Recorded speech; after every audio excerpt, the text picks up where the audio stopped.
నమస్తే, welcome to speed news.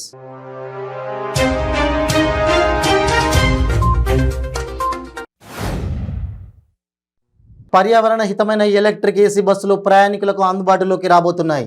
Hyderabad to Vijayawada మార్గంలో 50 electric AC బస్సులను నడపాలని నిర్ణయించిన టీఎస్ఆర్టీసీ వాటిలో 10 బస్సులను నేటి నుంచి వాడకంలోకి తెస్తోంది. అత్యున్నత నాణ్యత ప్రమాణాలు, హైటెక్ హంగులతో అందుబాటులోకి తెస్తున్న ఈ కొత్త ఎలక్ట్రిక్ ఏసీ బస్సులకు ఈ గరుడగా సంస్థ నామకరణం చేసింది. జగిత్యాల జిల్లా రహదారిపై ధాన్యం బస్తాలపై కూర్చొని రైతులు నిరసన వ్యక్తం చేశారు. ధాన్యం కొనుగోళ్లు వేగవంతం చేయాలని డిమాండ్ చేశారు. జగిత్యాల అర్బన్ మండలం తిప్పన్నపేట ఐకేపీ సెంటర్ వద్ద జగిత్యాల టు ధర్మపురి ప్రధాన రహదారిపై బస్తాలు వేసి వాటిపై కూర్చొని రైతులు నిరసన తెలిపారు. రోడ్డు మరమ్మత్తు పనులు చేస్తున్న కాంట్రాక్టర్పై ఎమ్మెల్యే మైనంపల్లి అనుచరులు దాడికి పాల్పడ్డారు. మల్కాజ్గిరి నియోజకవర్గం వినాయక్ నగర్ 137వ డివిజన్ పరిధిలో రోడ్డు మరమ్మత్తు పనులు చేస్తున్న కాంట్రాక్టర్పై BRS Malkajgiri circle vice president Bazar Sai దాడికి పాల్పడ్డాడు. కాకినాడ జిల్లా తాళ్లరేవు బైపాస్ వద్ద ఘోర రోడ్డు ప్రమాదం జరిగింది. తాళ్లరేవు బైపాస్లో ఆటోను బస్సు ఢీకొట్టింది.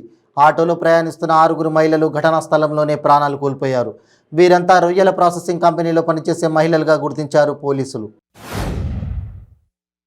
తిరుపతి తాతయ్య కుంట గంగమ్మ జాతరలో భాగంగా స్థానిక ఆర్యవైశ్య సంఘం తరపున ఘనంగా పూజలు నిర్వహించి అనంతరం అమ్మవారికి సారె సమర్పించారు. స్థానిక ఎమ్మెల్యే భూమన కరుణాకర్ రెడ్డి, ఆలయ అర్చకులు, ఆలయ ఈవో మరియు పోర్టు చైర్మన్ వారికి పూర్ణ కలశంతో స్వాగతం పలికారు. కడప జిల్లా కొండాపురం మండలం పి అనంతపురం దగ్గర ఘోర రోడ్డు ప్రమాదం జరిగింది. లారీ తుఫాన్ వాహనం ఢీకొన్న ఘటనలో 6 మృతి చెందగా మరో 5 మందికి తీవ్ర గాయాలయ్యాయి. క్షతగాత్రులను తాడిపత్రి ఆసుపత్రికి తరలించి చికిత్స అందిస్తున్నారు. నెల్లూరు జిల్లా ఓజిలి మండలంలోని ఇనుగుంట సచివాలయం పరిధిలోని ఇనుగుంట, లింగారెడ్డిపల్లి, రావిపాడు గ్రామాల్లో గడప గడపకు మన ప్రభుత్వం కార్యక్రమంలో ఎమ్మెల్యే కిలివేటి సంజీవయ్య పాల్గొన్నారు.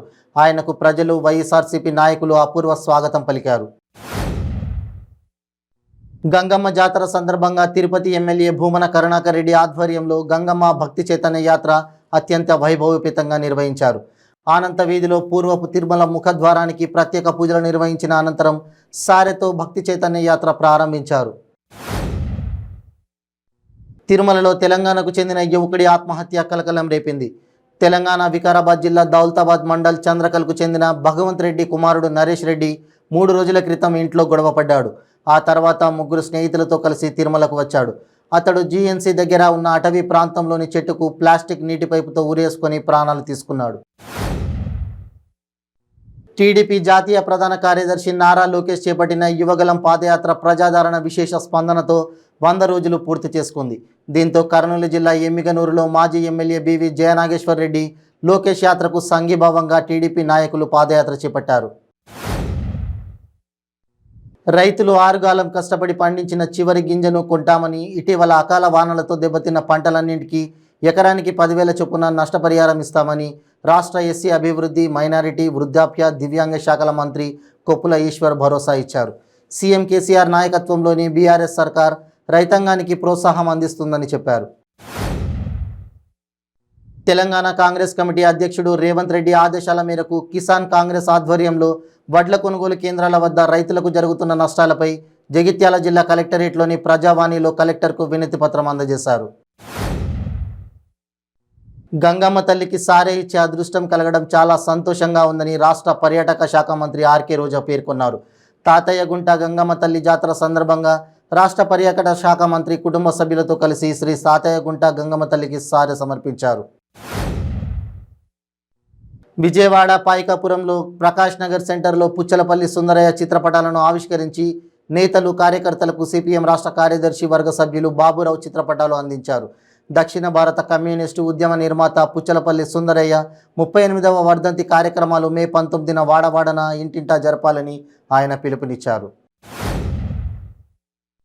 కాకినాడ జిల్లా తాళ్లరేవు బైపాస్ రోడ్డుపై ఘోర రోడ్డు ప్రమాదం జరిగింది. ఈ ఘటనలో 7 దుర్మరణం చెందారు. మరో 4కి తీవ్ర గాయాలు కాగా 2కి స్వల్ప గాయాలయ్యాయి. ప్రైవేటు బస్సు ఆటోను ఢీకొట్టడంతో ఈ ఘటన చోటు చేసుకుంది. ఈ నెల 22న సీఎం జగన్మోహన్ రెడ్డి కృష్ణా జిల్లా మచిలీపట్నం పర్యటన నేపథ్యంలో పోలీస్ పరేడ్ గ్రౌండ్లో హెలీప్యాడ్ ఏర్పాట్లను రాష్ట్ర ముఖ్యమంత్రి ప్రోగ్రాం కోఆర్డినేటర్ మరియు శాసనమండలి సభ్యులు తలసిల రఘురాం, జిల్లా కలెక్టర్ పి రాజబాబు, జిల్లా ఎస్పీ జాషువా, స్థానిక శాసనసభ్యులు, మాజీ మంత్రివర్యులు పేర్ని వెంకటరామయ్య పరిశీలించారు. యువగలం పేరుతో నారా లోకేష్ చేపడుతున్న పాదయాత్రకు ప్రజలు బ్రహ్మరథం పడుతున్నారని, 2024 ఎన్నికల్లో తెలుగుదేశం పార్టీ అధికారం చేపట్టడం ఖాయమని తెలుగుదేశం పార్టీ రాష్ట్ర అధికార ప్రతినిధి పిఠాపురం మాజీ ఎమ్మెల్యే వర్మ అన్నారు. టీడీపీ అధికారంలోకి వస్తే ప్రతి సంవత్సరం నిరుద్యోగులందరికీ ఉపాధి అవకాశం కల్పించడం జరుగుతుందని, అదేవిధంగా వైసీపీ ప్రభుత్వం రద్దు చేసిన సంక్షేమ పథకాలను పునరుద్ధరిస్తామని గూడూరు నియోజకవర్గ టీడీపీ మాజీ ఎమ్మెల్యే పాషం సునీల్ కుమార్ వెల్లడించారు. పొత్తులతో జనసేన పార్టీ ఎన్నికల్లో పోటీ చేస్తే వైసీపీ నేతలకు ఉలికెందుకని జనసేన పార్టీ దక్షిణ నియోజకవర్గం నాయకులు పివి శివప్రసాద్ రెడ్డి అన్నారు. విశాఖ నగరంలోని డాబా గార్డెన్స్ ప్రెస్ క్లబ్లో ఏర్పాటు చేసిన విలేకరుల సమావేశంలో ఆయన మాట్లాడారు.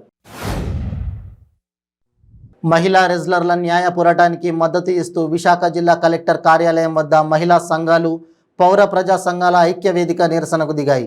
లైంగిక వేధింపులకు పాల్పడిన ఎంపీ బ్రిజ్ భూషణ్ను తక్షణమే అరెస్ట్ చేయాలంటూ నినాదాలు చేశారు. లైంగికంగా వేధింపులకు గురి చేసిన ప్రభుత్వం చర్యలు చేపట్టకుండా నిర్లక్ష్యంగా వ్యవహరిస్తోందని మహిళా సంఘం నేత లక్ష్మి మండిపడ్డారు.